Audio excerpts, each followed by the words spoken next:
What grabbed you about the Golem? It has this like this this spiritual depth that just doesn't exist in many other plays that I've read in any language, really. Um, it's not just that it's mystical, but the moral implications of it, um, the way that they were just so like kind of seamlessly intertwined, the density of the folklore behind it.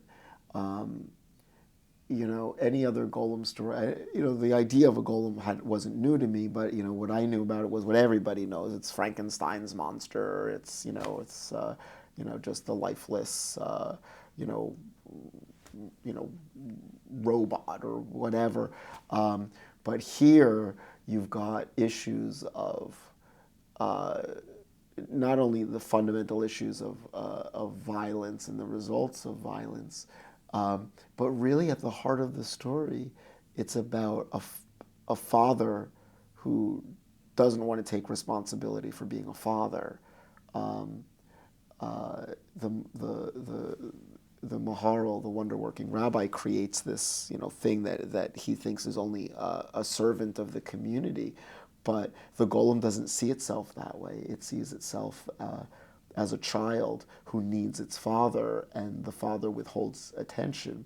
And ultimately, in this version, unlike any other version I've ever seen, when the golem runs rampant at the end, it's not just because it's a killing machine and that's what it does. It's specifically trying to get the attention of the rabbi who's confined him to this little, side chamber in the synagogue, and he's acting like a child. He refuses to put his shoes on. He, won't come when he's called, and he just wants the rabbi to come and give him attention. And when the rabbi doesn't come, that's when he acts out because he knows he's going to get his attention.